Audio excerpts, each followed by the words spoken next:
ನೋಡಿ, ಇದಕ್ಕೆ ಅಲಂಕಾರ ಮಾಡೋದನ್ನೇ ಮರ್ತೋಯ್ತು. ತಾಳಿ, ಹೂ ತಗೊಂಡ್ಬರ್ತೀನಿ.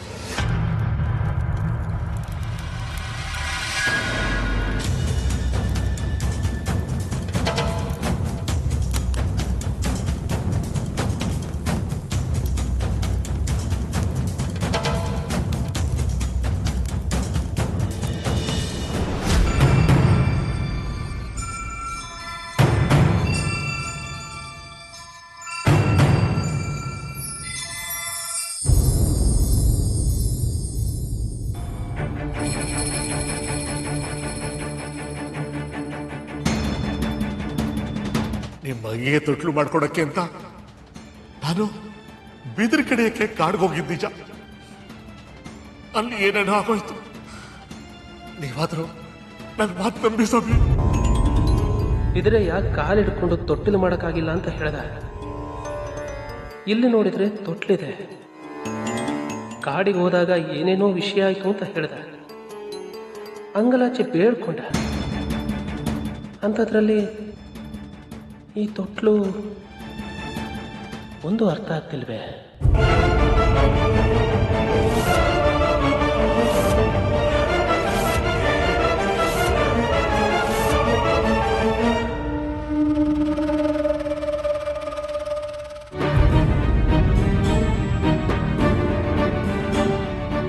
ಸ್ವಾಮಿ,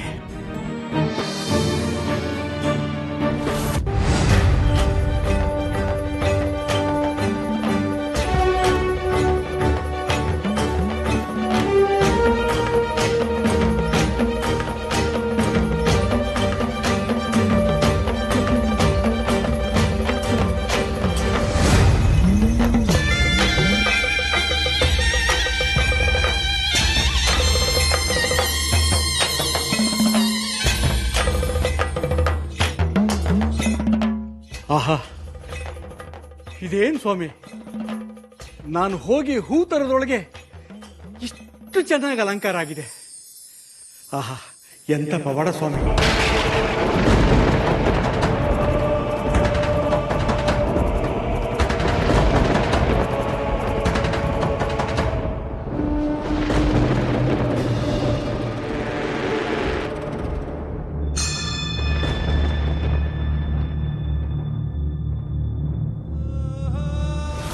ನಿಮ್ಮ ಮಗ ಈ ಲೋಕದ ಪಾಪ ಕರ್ಮಗಳನ್ನು ತೊಳೆಯುವ ದಾರ್ಶನಿಕನು.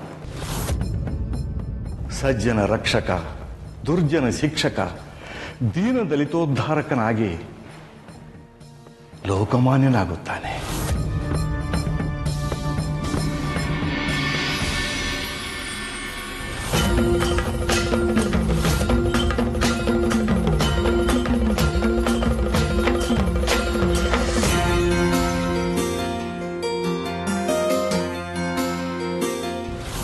ಏಳು ವರ್ಷ, 7 ತಿಂಗಳು, 7ನೇ ದಿನಕ್ಕೆ ನಿಮ್ಮ ಮಗ ನಿಮ್ಮ ಸಂಬಂಧವನ್ನು ಕಳಚಿಕೊಂಡು ದೂರ ಹೋಗುತ್ತಾನೆ.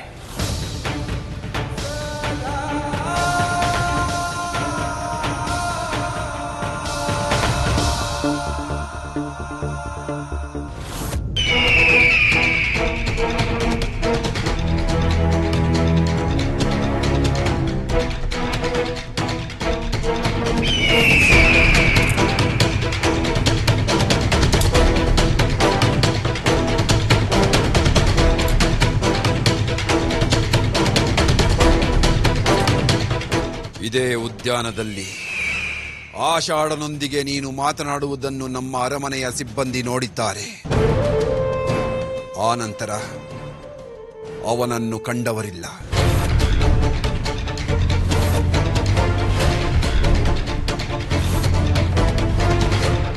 ನನ್ನ ಸಹೋದರ ಎಲ್ಲಿಗೆ ಹೋದ? ಏನು ಮಾಡಿದೆ ಅವನನ್ನು?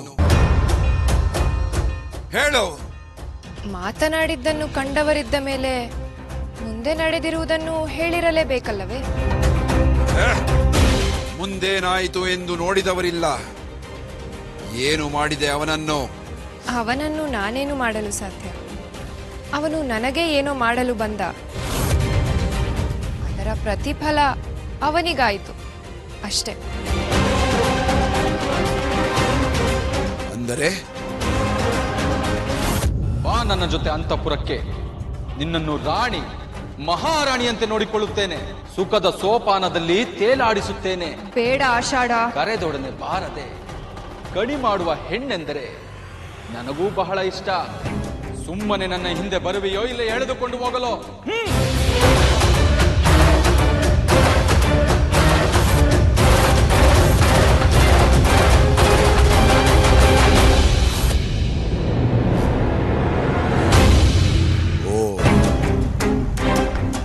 ಹಾಗಾದರೆ ಭೂಸ್ಪರ್ಶದಿಂದ ನಿನ್ನ ಶಕ್ತಿ ನಾಶವಾಗಿದೆ ಎನ್ನುವುದು ಸುಳ್ಳು. ನಿನ್ನ ಮೂರ್ಖತನಕ್ಕೆ ಏನು ಹೇಳಲಿ? ನಾನು ಪಾರ್ವತಿ, ಪರಶಿವನ ಸತಿ. ಈ ಬ್ರಹ್ಮಾಂಡದ ಸಮಸ್ತ ಶಕ್ತಿಯೇ ನಾನು. ಯಕಶ್ಚಿತ್ ಭೂಸ್ಪರ್ಶದಿಂದ ನನ್ನ ಶಕ್ತಿ ನಾಶವಾಗುವುದೆಂದರೆ ಸಾಗರವನ್ನು ಒಂದು ಹನಿ ನೀರು ಆಪೋಷಣೆ ತೆಗೆದುಕೊಂಡಷ್ಟೇ ಹಾಸ್ಯಾಸ್ಪದ. ನಾನು ನಿನ್ನೊಡನೆ ಬಂದಿರುವುದು ಸೃಷ್ಟಿಕರ್ತನಾದ ಪತಿಪರಮೇಶ್ವರನ ಆಜ್ಞೆ ಪಾಲಿಸಲೆಂದೇ ಹೊರತು ಆರ್ಭಟಕ್ಕೆ ತಲೆಬಾಗಿಯಲ್ಲ. ಈಗಲೂ ನಿನಗೊಂದು ಸಲಹೆ ಕೊಡುತ್ತೇನೆ. ನಿನ್ನ ನಾನು ಎಂಬ ಅಹಂಕಾರವನ್ನು ಬಿಡು. ದೇವತೆಗಳ ಕ್ಷಮೆ ಕೋರಿ ಅವರನ್ನು ಸೆರೆಮನೆಯಿಂದ ಬಿಡುಗಡೆಗೊಳಿಸು. ಸತ್ಯ ಮಾರ್ಗದಲ್ಲಿ ನಡೆ. ಪರಮೇಶ್ವರನಿಂದ ಪಡೆದ ವರವನ್ನು ಸದ್ವಿನಿಯೋಗ ಮಾಡಿಕೊಂಡು ಮೋಕ್ಷವನ್ನು ಪಡೆ. ಅಸಂಭವ.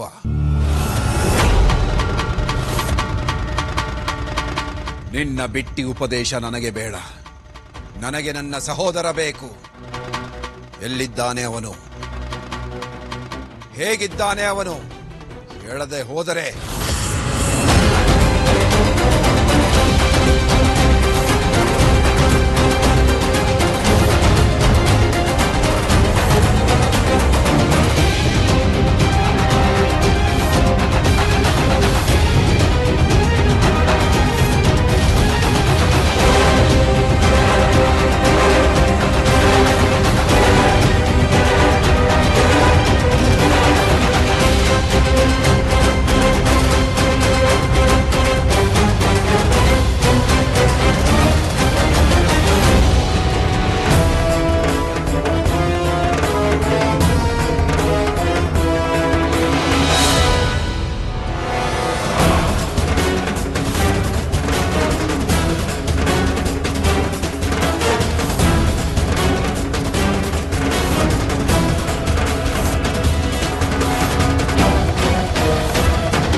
ಕಠಿಣ ಪರಿಸ್ಥಿತಿ ಬಂದರೂ ನೀನು ಮಾತ್ರ ಪ್ರತಿರೋಧಿಸಬಾರದು.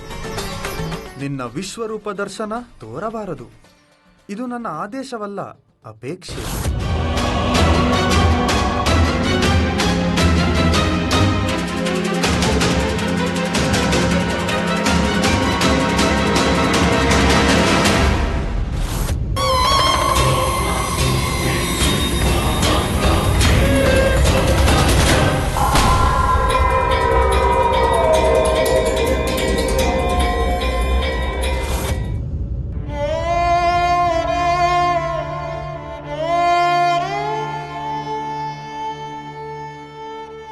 ನಿಮ್ಮ ಮಗ ಈ ಲೋಕದ ಪಾಪ ಕರ್ಮಗಳನ್ನು ತೊಳೆಯುವ ದಾರ್ಶನಿಕನು. ಸಜ್ಜನ ರಕ್ಷಕ, ದುರ್ಜನ ಶಿಕ್ಷಕ, ದೀನ ದಲಿತೋದ್ಧಾರಕನಾಗಿ ಲೋಕಮಾನ್ಯನಾಗುತ್ತಾನೆ. ಬನ್ನಿ ಬನ್ನಿ, ನಮಸ್ಕಾರ ಅಮ್ಮ. ನಮಸ್ತೆ, ಬನ್ನಿ. ಭಾವ ಭಾವ, ಯಾಕೆ ಭಾವ ಗಡ್ಗಂಬ ತರ ನಿಂತಿದ್ದೀರಾ? ಅತಿಥಿಗಳು ಬರ್ತಾ ಇದ್ದಾರೆ, ಅವ್ರನ್ನ ಸ್ವಾಗತಿಸ್ಬೇಕು, ಮಾತಾಡಿಸ್ಬೇಕು. ಮಗನ್ ನಾಮಕರಣ, ಇವತ್ತಾದ್ರೂ ಸಂಭ್ರಮದಿಂದ ಓಡಾಡ್ಕೊಂಡಿರ್ಬಾರ್ದಾ? ನಾನಿರೋದೇ ಹೀಗಲ್ವೇನಮ್ಮ. ಸಂಭ್ರಮ ಬಂದಾಗ ಹಿಗ್ಗೋದು, ಸಂಕಟ ಬಂದಾಗ ಕುಗ್ಗೋದು ನನಗೆ ಒಗ್ಗು ಬರಲ್ಲ. ಶಿವನೆಚ್ಚೆ ಏನಿದೆಯೋ ಅದರಂತೆ ಎಲ್ಲ ನಡೀತಾ ಇರುತ್ತೆ. ಅಯ್ಯೋ ಭಾವ, ನೀವು ಸಂಸಾರಿ ಆಗಿರೋದಕ್ಕಿಂತ ಸನ್ಯಾಸಿ ಆಗಿರ್ಬೇಕಾಗಿತ್ತು. ಯಾವಾಗ್ಲೂ ಧ್ಯಾನ, ಪೂಜೆ, ಪುನಸ್ಕಾರ, ನಿಮ್ದೇ ಲೋಕ. ಸ್ವಲ್ಪ ಹೆಂಡತಿ ಮಗು ಕಡೆನೂ ಗಮನ ಕೊಡಿ ಬಾವ. ಓ ಸಾವಿತ್ರಕ್ಕ, ಬಾ ಬಾ. ಸಂಭ್ರಮದ ಬೆನ್ನಲ್ಲೇ ಸಂಕಟದ ಛಾಯೆ ಸರಿದಾಡಿತ್ತು ಕಾಣ. ಬಂಧಿಸುವ ಮುನ್ನವೇ ಸಂಬಂಧವು ಸಡಿಲಾಗಿತ್ತು ಕಾಣ. ಇದ್ದು ಇರದಂತಿರುವ, ಕೊಟ್ಟು ಕೊಡದಂತಿರುವ ಕೊಟ್ಟೂರೇಶ್ವರನ ಮನದಿಚ್ಛೆ ಏನಿದೆಯೋ ಬಲ್ಲವರು ಯಾರು ಬಸವಣ್ಣ ಪ್ರಭುವೆ. ಕಲ್ಯಾಣ ದೇವರೇ ಶರಣು ನಮ್ಮಿ. ಮಾದೇವಪ್ಪ, ನೀನ್ ಬಂದಿದ್ ಬಹಳ ಸಂತೋಷ ಆಯ್ತು. ಬಾಬಾ, ಎಷ್ಟ್ ಮುದ್ದಾಗಿದೆ ಈ ಮಗು. ಮುದ್ದಾಗಿದೆ ಅಂತೆ ನಿನ್ ತಲೆ. ಈ ಮಗು ನೋಡ್ತಾ ಇದ್ರೆ 11 ದಿನದ ಮಗು ತರ ನಾ ಕಾಣಿಸ್ತಿದೆ. ವರ್ಷದ ಮಗು ಕಂಡಂಗ್ ಕಾಣಿಸ್ತಾ ಇದೆ. ಗುಣಗುಂಡಕ್ ಹೆಂಗ್ ಬೆಳ್ಕೊಂಡಿದೆ ನೋಡು. ಬಸ್ರು ಕಾಣ್ಲಿಲ್ಲ, ಬೈಕೆ ತೀರ್ಲಿಲ್ಲ, ಹಾಲಿಲ್ಲ, ಆರೈಕೆ ಇಲ್ಲ, ನಾಮಕರಣ ಮಾತ್ರ. ಈ ಪೀಡೆಗೆ ಇಷ್ಟೊಂದು ವಿಜೃಂಭಣೆ ಬೇಕಿತ್ತಾ? ಅಯ್ಯೋ ಅಯ್ಯೋ ಅಯ್ಯೋ, ಅದೇನ್ ಮಾತು ಅಂತ ಆಡ್ತಿರೋ. ನಿಮ್ ಹೊಟ್ಟೆ ಕಿಜಿಗೆ ಕೊನೆನೇ ಇಲ್ವಾ? ಇಷ್ಟು ದಿನ ತಾಯಿ ಬಗ್ಗೆ ಹಗುರವಾಗಿ ಮಾತಾಡ್ತಿದ್ರಿ, ಇವಾಗ ಮಗು ಮೇಲೂ ಬಿತ್ತ ನಿಮ್ ಕಣ್ಣು? ಏನೇ ಬಾಯ್ ಬಡ್ಕಿ, ನಾವೇನೇ ಮಾಡಿದ್ವಿ? ನೀವೇನ್ ಮಾತಾಡಿದ್ರಿ ಅಂತ ನಾನು ಕೇಳಿಸ್ಕೊಂಡೆ. ನಿಮ್ಮ ನಂದೇನ್ ಪ್ರಯೋಜನ? ನಿಮ್ ಕೈಗೆ ಎಳೆ ಮಗುನ್ ಕೊಟ್ಟೋಗಿದ್ದಾಳಲ್ಲ, ಅವಳಿಗೆ ಬುದ್ಧಿ ಇಲ್ಲ. ಬಾರಜ ಬಾ ಕಂದ. ರೇಣುಕಾ, ಯಾಕಮ್ಮ, ಏನಾಯ್ತು? ನೀನ್ ಯಾಕಕ್ಕ ಸಿಕ್ತವ್ರ ಕೈಗೆಲ್ಲ ಮಗು ಕೊಡ್ತೀಯಾ? ಮಂದಿ ಕಣ್ಗೆ ಮರಾನೇ ಮುರ್ಕೊಂತು ಅಂತ ನಮ್ಮನೆ ತೊಟ್ಲು ಶಾಸ್ತ್ರಕ್ಕೆ ಬಂದಾಗ ಯಾರೋ ಹೇಳಿದ್ರು, ನೆನ್ಪಿಲ್ವಾ ನಿನ್ಗೆ? ಅದನ್ನ ಯಾರ್ ಮರೆತ್ರು ನಾನ್ ಮಾತ್ರ ಮರೆಯಲ್ಲ. ಛೇ, ಹಾಗೆಲ್ಲ ಮಾತಾಡ್ಬಾರ್ದು ರೇಣುಕಾ. ಎಲ್ಲಾ ತಾಯಂದ್ರ ಆಶೀರ್ವಾದನು ನನ್ ಮಗನಿಗೆ ಸಿಗ್ಬೇಕು ಅನ್ನೋದೇ ನನ್ನ ಆಸೆ. ಕಣ್ಣಿಗೆ ಸುಣ್ಣ ಹಚ್ತಿದ್ರು ಬೆಣ್ಣೆ ಅಂತ ಕಣ್ಬಿಟ್ಕೊಂಡ್ ನಿಂತ್ಕೋ. ಕಣ್ ಹೋದ್ಮೇಲೆ ಗೊತ್ತಾಗುತ್ತೆ ನಿನ್ಗೆ.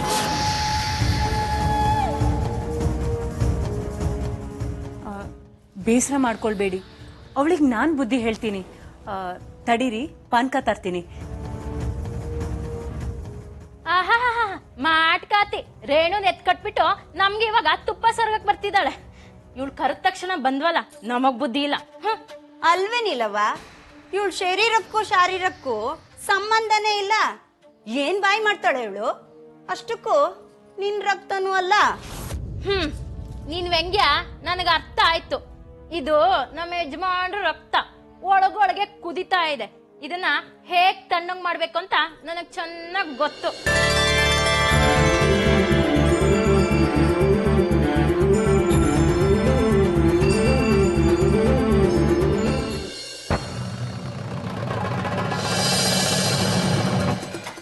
ಇದೇನ್ ಗುರುಗಳೇ, ಸೇಡ್ ತೀರ್ಸ್ಕೋತೀನಿ ಅಂತ ಸವಾಲ್ ಹಾಕಿ ಈಗ ನಡೆದು ನೆಲ ಸವಿಸ್ತಾ ಇದ್ದೀರಲ್ಲ. ಇದೆಲ್ಲ ಯಾಕೆ ಬೇಕು ಗುರುಗಳೇ? ಹೆಂಗಿದ್ರು ಉತ್ತರಾಜಮ್ಮ ತೊಟ್ಲು ಶಾಸ್ತ್ರಕ್ಕೆ ಕರೆದಿದ್ದಾಳೆ. ಹೋಗಿ ಗಡದ್ದಾಗಿ ಹೋಳಿಗೆ ಊಟ ಮಾಡ್ಕೊಂಡು ಬರೋಣ. ರೂಪಾಯಿಗಳ ತಂದು ಆ 3 ಬಿಟ್ಟೋಳು ಬಂದು ಕರೆದಿದ್ದಾಳೆ ಅಂದ್ರೆ ಬಿಟ್ಟಿ ಬಿದ್ದವ್ರ ತರ ನಾವು ಹೋಗೋಕ್ಕಾಗುತ್ತೇನೋ? ಮಾನ ಮುಖ್ಯ ಮನುಷ್ಯನಿಗೆ. ಮಾನ ಹಂಗಂದ್ರೆ ಗುರುಗಳೇ? ನಿಮ್ಮ ಜಿಪ್ಪಿಂದ ಅಲ್ಲ, ಆ ಉತ್ತರಾಜಿಯ ತೊಟ್ಟಿಲು ಶಾಸ್ತ್ರದ ಸಂಭ್ರಮಕ್ಕೆ ಸಗಣಿ ಹಾಕೋದು ಯಾಕೆ ಅಂತ ನಾನು ತಲೆ ಕೆಡಿಸ್ಕೊಂಡು ಗೊಬ್ಬರ ಮಾಡ್ಕೊಂಡಿದ್ರೆ ಇವನು ಬೇರೆ ದಂಡ ಪಿಂಡಗಳು ತಂದು.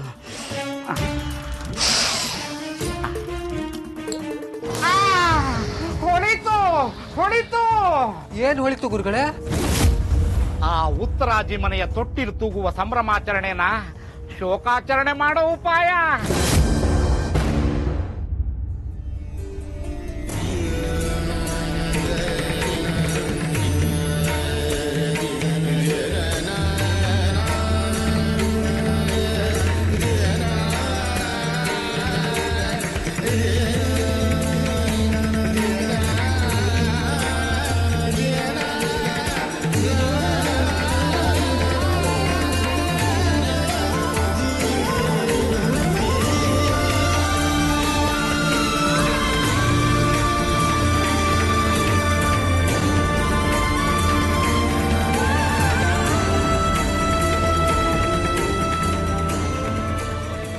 ಆಯುಷ್ಮಾನ್ ಭವ.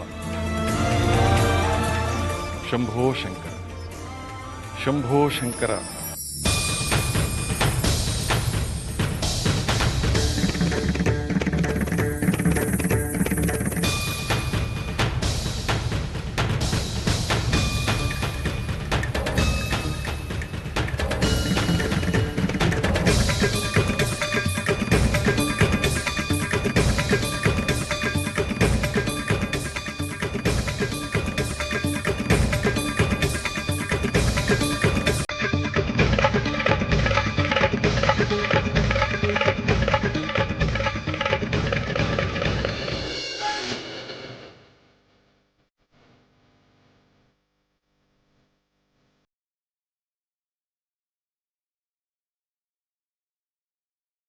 ಮಂಗಳವಾಗಲಿ.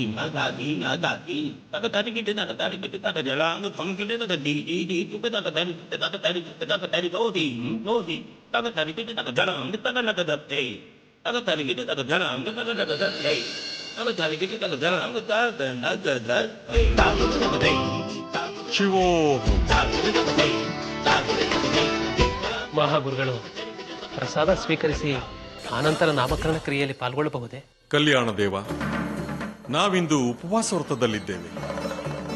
ಮಹಾದೇವನಿಗೆ ನಾಮಕರಣ ಮಾಡುವಂತಹ ಮಹಾಪುಣ್ಯ ನಮಗೆ ದಕ್ಕಿರುವಾಗ ದಾಸೋಹದ ಹಂಗೇಕೆ? ಅವನ ಸ್ಪರ್ಶವೇ ಮಹಾದಾಸೋಹ. ಕರೆದುಕೊಂಡು ಬನ್ನಿ ಮಗುವನ್ನು.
ಮಹಾಭಾಗ್ಯವಂತೆ ತಾಯಿ ನೀನು. ಅನ್ನ ಆಹಾರಾದಿಗಳನ್ನು ತ್ಯಜಿಸಿ ಹಗಲಿರುಳೆನ್ನದೆ ಮಳೆ ಗಾಳಿ ಬಿಸಿಲನ್ನೂ ಲೆಕ್ಕಿಸದೆ ಅದೆಷ್ಟೋ ವರ್ಷ ತಪಸ್ಸು ಮಾಡಿದರೂ ಶಿವನ ದರ್ಶನ ಭಾಗ್ಯ ದೊರೆಯದವರು ಅದೆಷ್ಟೋ ಮಂದಿ ಇದ್ದಾರೆ.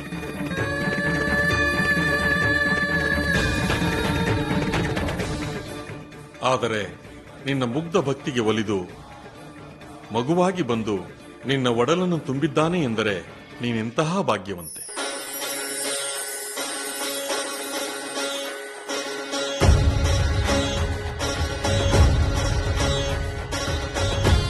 ನೀನಿತ್ತ ಕೈತುತ್ತು ಸೇವಿಸಿದ ಈ ಜನ್ಮ ಧನ್ಯವಾಯಿತು. ನೀನು ಹೆತ್ತ ಈ ಮುತ್ತು ಸ್ಪರ್ಶಿಸಿದ ಈ ಭೂಮಿ ಪಾವನವಾಯಿತು. ಎಲ್ಲವೂ ನಿಮ್ಮ ಭಿಕ್ಷೆ ಗುರುದೇವ. ನಿಮ್ಮಂತಹ ಗುರುಗಳ ಆಶೀರ್ವಾದದ ಫಲ. ಅರಿವಿನ ಕದ ತೆರೆಯುವುದಷ್ಟೇ ಗುರುವಿನ ಶಕ್ತಿ. ಅಂತರಂಗದ ಒಳಹೊಕ್ಕು ಬೇಕಾದ್ದನ್ನು ಪಡೆಯುವುದೇ ಅವರವರ ಸಾಮರ್ಥ್ಯ. ಕಲ್ಯಾಣ ದೇವ, ನಿನ್ನ ಸಾಮರ್ಥ್ಯ ಎಣೆ ಇಲ್ಲದ್ದು. ತೆಗೆದುಕೋ ಕಲ್ಯಾಣ ದೇವ.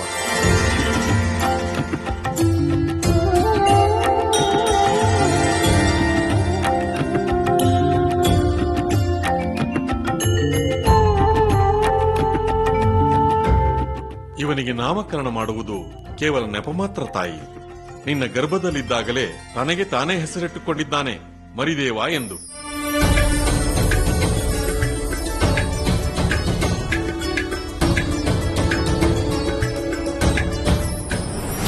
ನಾನಮ್ಮ ನಿನ್ ಕಂದ. ಅಮ್ಮ ನಿನ್ನ ಗರ್ಭದಲ್ಲಿರೋ ಮರಿದೇವ್ರು.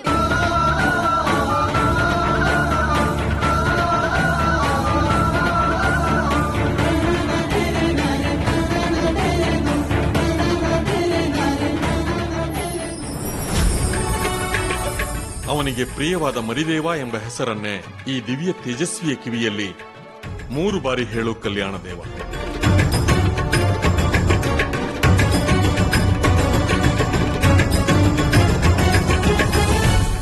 ಮರಿದೇವ,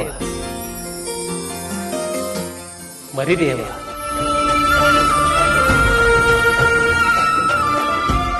ಮರಿದೇವ. ಆಹಾ, ಹೆಸರು ಎಷ್ಟು ಚೆನ್ನಾಗಿದೆ ಮರಿದೇವರು.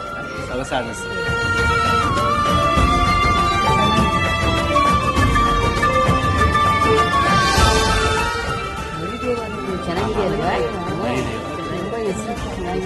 ತುಂಬಾ ಚೆನ್ನಾಗಿದೆ. ಈಗ ಮಗುವನ್ನ ತೊಟ್ಟಿಲಲ್ಲಿ ಮಲಗಿಸಿ.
ನಾವಿನ್ನು ಹೊರಡುತ್ತೇವೆ ಕಲ್ಯಾಣದೇವ. ಅತಿಥಿಗಳನ್ನ ಹಸಿವಿನಿಂದ ಬೀಳ್ಕೊಡೋದು ಶ್ರೇಯಸ್ಸಲ್ಲ. ಫಲಹಾರನಾದ್ರೂ ಸ್ವೀಕರಿಸಬಹುದಿತ್ತಲ್ಲ ಗುರುದೇವ. ಮರಿದೇವರನ್ನ ಮಡಿಲಿಗಿಟ್ಟು ಜನ್ಮಾಂತರದ ಹಸಿವನ್ನು ನೀಗಿಸಿದ್ದೀಯಾ ತಾಯಿ. ನೀವು ನೀಡುವ ಪ್ರಸಾದ ನಮಗೆ ಹೊಸದೇನಲ್ಲ. ಮತ್ತೊಮ್ಮೆ ಬಂದಾಗ ತಪ್ಪದೇ ಸ್ವೀಕರಿಸುತ್ತೇವೆ.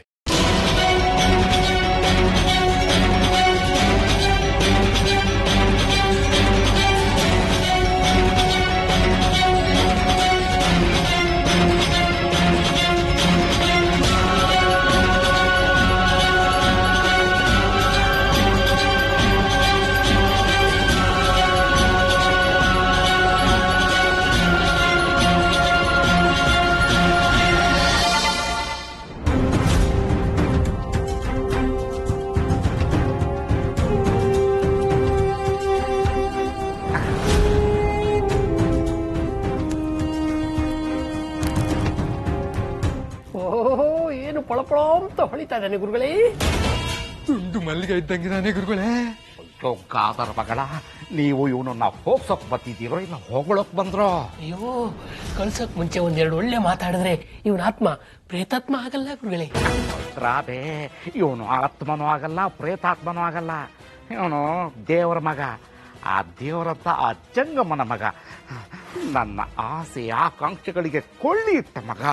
ಈ ದೇವರಂತ ಮಗುನ ಜೀವಂತ ಸುಟ್ರೇನೆ ನನ್ನ ಜೀವ ತಣ್ಣಗಾಗೋದು. ಆ ಉತ್ತರಾಜಮ್ಮನ ಮೇಲೆ ಕಾಯಾಗಿರೋ ನನ್ನ ಆಸೆ ಮತ್ತೆ ಹೂವಾಗೋದು. ನಮ್ಮ ನವೆಗೆ ನಾಂದಿ ಹಾಡಿದ ಈ ಮಗುನ ಈ ನಂದಾದೀಪದಿಂದ ನಂದಿಸ್ರೋ.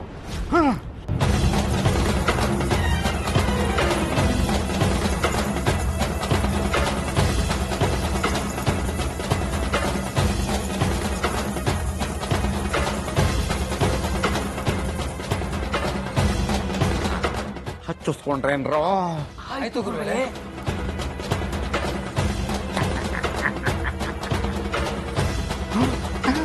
ಹಚ್ಚಿ ಹಚ್ಚಿ.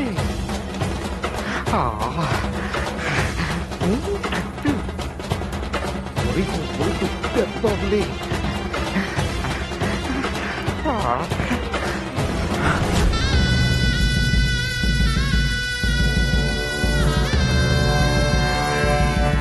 ಓ, ಹಚ್ಚಿತ್ತು ಸಾಕು ಬನ್ರೋ.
ಕಲ್ಯಾಣ ದೇವ, ನಿಮ್ಮ ಮಗ ನಿಮಗೆ ಮಾತ್ರ ಸೇರಿದವನಲ್ಲ.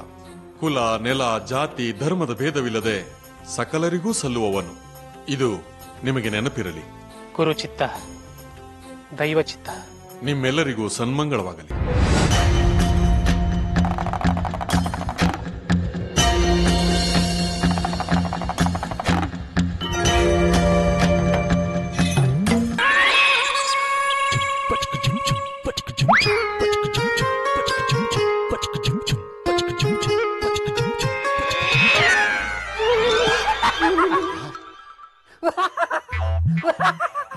ಯಾಕೋ ಕಿಸಿತಿದೀಯಾ ಹೆಂಟೆ ಗೊತ್ತಾ? ನಿಮ್ ಮುಖ ಎಲ್ಲ ಸುಟ್ಟು ಕರಕಲಾಗಿ ತಳ ಹಿಡಿದು ಮಡಕೆ ತರ ಆಗಿದೆ ಗುರುಗಳೇ. ನಿಂದೇನು ತಾವ್ರೆ ಹೂ ತರ ತಳ ಹೊಳಿತಿದೆ ಅಂತ ಅನ್ಕೊಂಡಿದ್ದೀಯಾ? ಸುಟ್ಟು ಸೀದೋಗಿರೋ ಹೆಗಣೋ ತರ ಇದೆ. ಅಯ್ಯಯ್ಯೋ, ಮೊದಲೇ ನನ್ನ ಹೆಂಡತಿ ಚರ್ಮ ರೋಗ ಅಂಟಿಸ್ಕೊಂಡ್ ಬಂದಿದ್ಯಾ ಅಂತ ಹೇಳಿ ಮಾರ್ ದೂರ ಮಲಗ್ತಾವಳೆ. ಇನ್ನು ಈ ಮುಖ ನೋಡಿದ್ರೆ ಮನೆಯಿಂದ ನನ್ನ ಹೊರಗೆ ಹಾಕೋದು ಖಂಡಿತ ಗುರುಗಳೇ. ಯೋಚನೆ ಮಾಡಬೇಡವೋ ಶಿಷ್ಯ, ಈ ಕಪ್ಪಗಿರೋ ಮಕನ ಬೆಳ್ಳಗಾಗೋ ತರ ಮದ್ದನ್ನ ಕಂಡು ಹಿಡ್ದೇ ಹಿಡಿತೀನಿ. ನೋಡ್ತಾ ಇರು, ಇನ್ನು 7 ದಿನಗಳಲ್ಲಿ ತಳ ಅಂತ ಒಳಿಯುವಾಗ ಮಾಡಲಿಲ್ಲ, ನನ್ನ ಹೆಸರು ಕೊಂಡಗಾರ ಮಂಚಣ್ಣನೇ ಅಲ್ಲ. ಸುಮ್ನಿರಿ ಗುರುಗಳೇ, ಈ ಮಾತುಗಳು ಕೇಳಿ ಕೇಳಿ ನನ್ನ ಕಿವಿಗಳು ತೂತ್ ಬಿದ್ದೋಗಿವೆ. ನಮ್ಮ ಚರ್ಮ ರೋಗಕ್ಕೆ ಒಂದು ಮದ್ದು ಕಂಡಿಡಿಲ್ಲ ನೀವು. ಇನ್ನು 7 ದಿನಕ್ಕೆ ಕಪ್ಪುಗಾಗಿರೋ ಮುಖನ ಬೆಳ್ಳಗ್ ಮಾಡ್ತಾರಂತೆ. ಯಾಕೋ ನನ್ನ ಮಗ ಬುದ್ಧಿವಂತ ಆದ ಕಾಣ್ತಿದ್ದಾನಲ್ಲ, ಯಾವುದಕ್ಕೂ ಸ್ವಲ್ಪ ಹುಷಾರಾಗಿರಬೇಕು. ಈ ಗುರುಗಳ ಮಾತು ಕೇಳ್ಕೊಂಡು ಸೇಡು ಅಂತ ಹೋಗಿ ನಾವೇ ಸುಡ್ಸ್ಕೊಂಬರಂಗಾಯ್ತು. ಈ ಗುರುಗಳು ವಾಸಿನೇ ಆಗದೆ ಇರೋ ಗುರುಗಳ ತರ ಇದ್ದಾರೆ. ಸ್ವಲ್ಪ ಹುಷಾರಾಗಿರ್ಬೇಕು. ಅಯ್ಯೋ ಮಂಕೆ, ಇದೇನು ರಾಮಕೃಷ್ಣರ ತರ ಶಾಶ್ವತವಾದ ಬಣ್ಣನೇನೋ? ನಾನು ಕೊಡೋ ನಾರಿಂದ ಪರಪರ ಅಂತ ಉಜ್ಜುಕೋ, ನಿನ್ನ ಮುಖ ಅರವಿಂದ ಪಳಪಳ ಅಂತ ಹೊಳೆಯುತ್ತೆ. ಮುಂದೆ ಆ ನಾರಿ ಮತ್ತೆ ಅವಳ ಮರಿಗೆ ಯಾವ ಮದ್ದಿಕ್ಕೋದು ಅಂತ ಕೂಲಂಕುಷವಾಗಿ ಯೋಜನೆ ಹಾಕ್ತೀನಿ.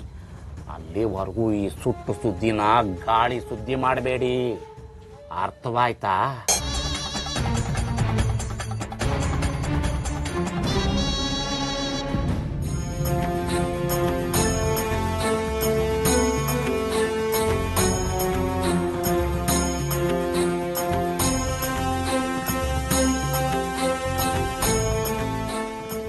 ಕಂದ, ನೀನ್ ತೊಟ್ಲಲ್ಲಿ ಮಲ್ಗಕ್ಕೆ ಒಪ್ಕೊಂಡು ತೊಟ್ಲು ಶಾಸ್ತ್ರನ ಸಂಭ್ರಮದಿಂದ ಮಾಡೋಕೆ ಕಾರಣ ಆಗಿ ನನ್ನ ಜನ್ಮನ ಸಾರ್ಥಕ ಆಗೋಗಿ ಮಾಡಿಬಿಟ್ಟೆ. ತಾಯಿಯಾಗಿ ನಾನಿನ್ನು ಕೈ ಮುಗಿಬಾರ್ದು, ಆದರೂ ಕೈ ಮುಗಿದು ನನ್ನ ಕೃತಜ್ಞತೆಗಳನ್ನ ಹೇಳ್ತಾ ಇದ್ದೀನಿ. ನನಗೆಷ್ಟು ಸಂತೋಷ ಆಗ್ತಾ ಇದೆ ಗೊತ್ತಾ ಕಂದ? ನನ್ನ ಜೀವನದಲ್ಲಿ ನಾನು ಹೋಗಿ ತೊಟ್ಲು ಶಾಸ್ತ್ರಗಳಲ್ಲಿ ಆಗಿದ್ದ ಅವಮಾನಗಳನ್ನೆಲ್ಲ ನಾನಿವತ್ತು ಮರ್ತೋದೆ. ಅಮ್ಮ ಕಂದ, ಒಂದು ಕ್ಷಣದ ಮುಂಚೆ ನೀನು ಬಂದಿದ್ರು ನಿನ್ನ ಸಂತೋಷವೆಲ್ಲ ಕಣ್ಣೀರಾಗೋಗ್ತಿತ್ತಮ್ಮ. ನನ್ನ ತೊಟ್ಟಿಲಿಗೆ ಬೆಂಕಿ ಬಿದ್ದಿತ್ತಮ್ಮ. ಬೆಂಕಿನ ಎಲ್ಲಪ್ಪ? ಏನ್ ಹೇಳ್ತಾ ಇದೀಯ ನೀನು? ಅದು ನಿನಗೆ ಕಾಣಿಸೋದಿಲ್ಲಮ್ಮ, ಅದನ್ನ ನಾನೇ ನಿವಾರಿಸಿಕೊಂಡೆ. ಹೇಗೆ ಬಿದ್ದಿದ್ದು ಅಂತ ಕಾರಣ ಕೇಳ್ಬಿಡಮ್ಮ, ಆದರೆ ಬೆಂಕಿ ಬಿದ್ದಿದ್ದಂತೂ ನಿಜ. ನಾನು ತೊಟ್ಲಲ್ಲಿ ಮಲಗೋದಿಲ್ಲ ಎಂದು ಯಾಕೆ ಹೇಳಿದೆ ಅಂತ ನಿನಗೀಗಲಾದರೂ ತಿಳಿಯುತ್ತೆ? ನಾನು ಬೇಡ ಎನ್ನುವ ಪ್ರತಿಯೊಂದು ಮಾತಿನ ಹಿಂದೆಯೂ ಒಂದು ಉದ್ದೇಶ ಇದ್ದೇ ಇದೆ. ಅಯ್ಯೋ ದೇವ್ರೆ, ನನಗೆ ಗೊತ್ತಾಗ್ಲಿಲ್ಲ ಕಂದ. ಏನೋ ಹೆತ್ತು ಕರಳಿನ ಆಸೆ ಬಲವಂತ ಮಾಡಿ ನಿನ್ನನ್ನು ಒಪ್ಪಿಸ್ಬಿಟ್ಟೆ. ನಿನ್ಗೇನು ಆಗ್ಲಿಲ್ವಲ್ಲ ಕಂದ? ನನಗೇನೂ ಆಗೋದಿಲ್ಲಮ್ಮ, ಆಗೋದೆಲ್ಲ ನಿನಗೆ. ನೀನು ಕಣ್ಣೀರು ಹಾಕಬಾರ್ದು ಅನ್ನೋ ಕಾರಣದಿಂದಾನೇ ನಾನು ನಿನ್ನನ್ನು ಎಚ್ಚರಿಸ್ತಾ ಇರ್ತೀನಿ. ಇಂದೇ ಕೊನೆ, ಇನ್ನೆಂದೂ ನನ್ನನ್ನು ತೊಟ್ಲಲ್ಲಿ ಮಲಗಿಸ್ಬೇಡ. ಹಾಲು ಕುಡಿಯಲ್ಲ ಅಂದೆ, ತೊಟ್ಲು ಬೇಡ ಅಂದೆ, ಈಗ ಇನ್ಯಾವತ್ತೂ ತೊಟ್ಲಲ್ಲಿ ತೂಗಬೇಡ ಅಂತ ಇದೆಯಾ? ನಾನೇನು ಮಾಡ್ಲಪ್ಪ ಕಂದ? ನೀನು ಹೇಳೋ ವಿಷಯಗಳನ್ನೆಲ್ಲ ತಾಯಿಯಾಗಿ ಒಪ್ಕೊಳ್ಳೋದು ಅಷ್ಟೊಂದು ಸುಲಭ ಅಲ್ಲಪ್ಪ. ನಿನ್ ಬಗ್ಗೆ ವ್ಯಾಘ್ರಾನಂದ ಗುರುಗಳು ಹೇಳಿರೋ ವಿಷಯ ನೆನ್ಸ್ಕೊಂಡ್ರೆ ಹೆಮ್ಮೆ ಆಗುತ್ತಪ್ಪ. ಆದ್ರೆ ಒಬ್ಬ ತಾಯಿಯಾಗಿ ಅದನ್ನ ಸ್ವೀಕರಿಸೋಕೆ ಅಷ್ಟೊಂದು ನಿರ್ಲಿಪ್ತ ಮನಸ್ಸು ನನಗಿಲ್ಲಪ್ಪ. ಆ ಬಗ್ಗೆ ನೀನೇನು ಚಿಂತಿಸ್ಬೇಡಮ್ಮ. ನನ್ನನ್ನು ರಕ್ಷಿಸಿಕೊಳ್ಳುವುದು ನನಗೆ ಗೊತ್ತಿದೆ. ನನಗೆ ಕೇಡು ಬಯಸಿದವರನ್ನು ಶಿಕ್ಷಿಸುವುದು ನನಗೆ ಗೊತ್ತಿದೆ. ನೀನು ನಿಶ್ಚಿಂತೆಯಿಂದಿರಮ್ಮ.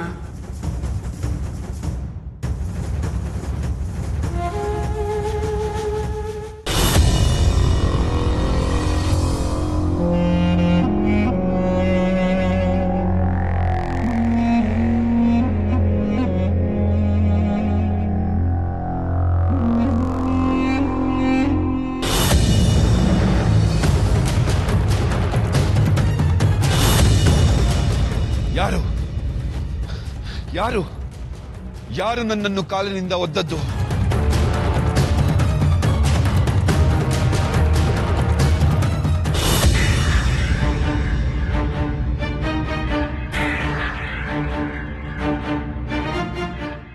ಏನಿದು? ನಾನು ಕಂಡದ್ದು ಕೆಟ್ಟ ಕನಸು ಅಥವಾ ನನ್ನ ಮನಸ್ಸಿನ ಭ್ರಾಂತಿಯೋ?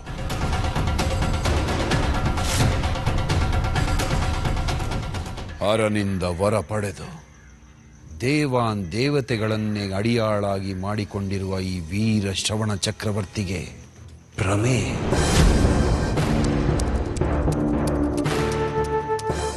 ಅವಮಾನ ಅವಮಾನ. ಅಂದರೆ ಅಂದು ಸಿಂಹಾಸನದ ಮೇಲೆ ಕುಳಿತಿರುವಾಗ ಹುಲಿಯಂತೆ ಗರ್ಜಿಸಿ ನೆಲಕ್ಕೆ ದೂಡಿದ ಬಾಲಕ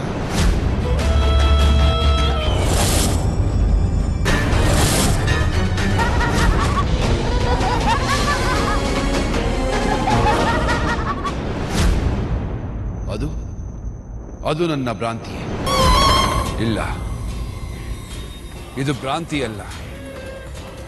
ಆ ಬಾಲಕನ ಚಿತ್ರ ನನ್ನ ಚಿತ್ತದಲ್ಲಿ ಅಚ್ಚೊತ್ತಿದಂತಿದೆ. ನಾನೇ ನಿನ್ನ ಮೃತ್ಯುವೆಂದು ಹೂಂಕರಿಸಿದ ಠೇಂಕಾರವಿನ್ನು ನನ್ನ ಕಿವಿಯಲ್ಲಿ ರಣಕಹಳೆಯಾಗಿ ಮೊಳಗುತ್ತಿದೆ. ನಿನ್ನ ಪಾಲಿನ ಮೃತ್ಯು ಶ್ರವಣ. ಅಂದರೆ ಆ ಬಾಲಕ ನಿಜವಾಗಿಯೂ ನನ್ನ ಮೃತ್ಯುವೇ ಆಗಿದ್ದರೆ ಸಾವಿಲ್ಲದಂತೆ ವರ ಕೊಟ್ಟ ಶಿವ ನನಗೆ ಮೋಸ ಮಾಡಿದನೆ.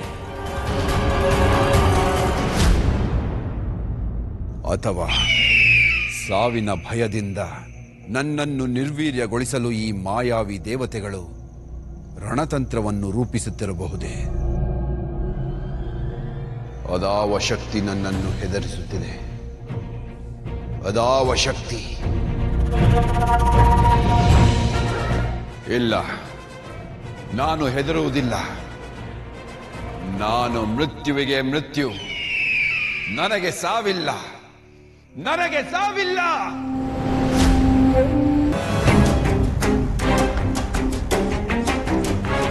ಬಂಕಾಪುರದ ಶ್ರವಣ ಚಕ್ರವರ್ತಿಯು ತನ್ನ ಸಹೋದರನಾದ ಆಷಾಢ ಮತ್ತು ತನಗೆ ಮೃತ್ಯು ಸ್ವರೂಪವೆಂದು ತಿಳಿದಿರುವ ಶಿಶುವನ್ನು ಹುಡುಕಲು ತನ್ನೆಲ್ಲಾ ಪ್ರಯತ್ನಗಳನ್ನು ಮಾಡಿ ಸೋತಿದ್ದಾನೆ.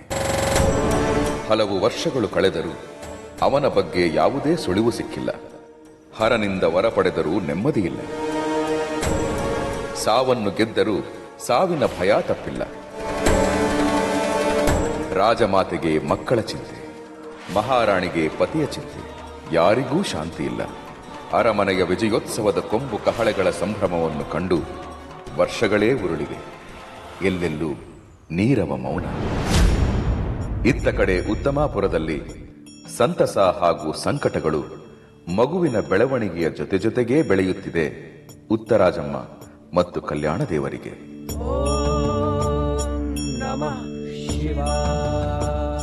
ಮಂಚಣ್ಣ ಎಷ್ಟು ಬಾರಿ ವಿಫಲವಾದರೂ ತನ್ನ ಪ್ರಯತ್ನಗಳನ್ನು ಮಾತ್ರ ನಿಲ್ಲಿಸುತ್ತಿಲ್ಲ. ಹೀಗೆ ಕಾಲ ಕಳೆದು ಒಂದು ದಿನ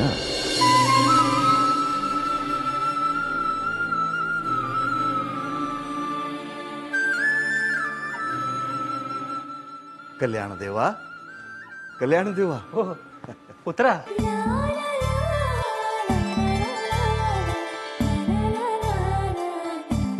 ಶಿವ,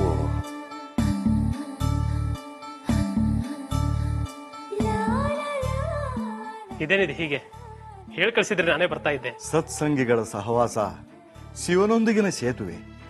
ಸಂಬಂಧಗಳು ಕೊಟ್ಟು ತಗೊಳ್ಳುವಾಗ ಮಾತ್ರ ಗಟ್ಟಿಗೊಳ್ಳುತ್ತವೆ ಹೊರತು ಪಡೆಯುತ್ತಾ ಹೋದಂತೆ ಸಡಿಲುಗೊಳ್ಳುತ್ತವೆ. ನೀವು ಬರಬೇಕು, ನಾವು ಬರುತ್ತಿರಬೇಕು. ಅದು ನಿಮ್ ದೊಡ್ಡ ಗುಣ ಆಚಾರ್ಯರೇ. ಅಲ್ಲ ತಾಯಿ, ನಿಮ್ಮ ಸದ್ಗುಣ. ಶಿವ ಶಿವ, ಕಗ್ಗಲ್ಲಲ್ಲೂ ಶಿಲ್ಪವನ್ನು ಕಾಣುವ ನಿಮ್ಮ ಸಹೃದಯಕ್ಕೆ ಶರಣು ಶರಣಾರ್ಥಿ. ಗುಣಕ್ಕೆ ಮತ್ಸರವಿಲ್ಲ, ಋಣಕ್ಕೆ ಸಮನಿಲ್ಲ ಕಲ್ಯಾಣ ದೇವ. ತಗೊಳ್ಳಿ, ಪ್ರಸಾದ ಕೊಟ್ಟು ಹೋಗೋಣ ಅಂತ ಬಂದೆ. ಬಸರಿ ಬಾಣಂತನ ಮಗುವಿನ ಲಾಲ್ನೆ ಪಾಲನೆ ಮಾಡ್ತಾ ದೇವಸ್ಥಾನ ಸೇವೆ ಮಾಡೋಕ್ಕಾಗ್ತಾ ಇಲ್ಲ ಅನ್ನೋ ಕೊರ್ಗು ನನ್ನನ್ನು ಸದಾ ಕಾಡ್ತಾ ಇದೆ ಆಚಾರ್ಯರೇ. ಹೌದು ಆಚಾರ್ಯರೇ, ಇನ್ನು ಮೇಲಾದ್ರೂ ಅಭಿಷೇಕಕ್ಕೆ ನೀರು, ಪೂಜೆಗೆ ಹೂವನ್ನ ಕೊಟ್ಟು ಬರಬೇಕು ಅಂತ ಅನ್ಕೊಂಡಿದ್ದೀನಿ. ನೀವು ಕೊಡೋದೇನು ಬಂತು ಕಲ್ಯಾಣ ದೇವ? ಎಲ್ಲ ಯಥಾ ಪ್ರಕಾರ ನಿಮ್ಮನೆಯಿಂದಾನೇ ನಡೀತಿದೆಯಲ್ಲ. ನಮ್ಮನೆಯಿಂದನಾ? ಹೌದು ತಾಯಿ. ನೀವು ಗರ್ಭಿಣಿಯಾದ ಮೇಲೆ ದೇವಸ್ಥಾನದ ಸೇವೆಯನ್ನ ಮುಂದುವರಿಸ್ಕೊಂಡು ಹೋಗೋಕ್ಕಾಗುತ್ತೋ ಇಲ್ಲೋ ಅಂದ್ಕೊಂಡಿದ್ದೆ. ಆದರೆ ಅವತ್ತಿನಿಂದ ಇವತ್ತಿನವರೆಗೂ ನೀವು ದಂಪತಿಗಳು ಮಾಡುತ್ತಿದ್ದ ಸೇವೆಗಳೆಲ್ಲ ನಾನು ದೇವಸ್ಥಾನಕ್ಕೆ ಹೋಗಿ ಬಾಗಿಲು ತೆಗೆಯೋ ಮುಂಚೆನೆ ಎಲ್ಲ ಪೂರ್ತಿ ಆಗ್ತಾ ಇದೆ.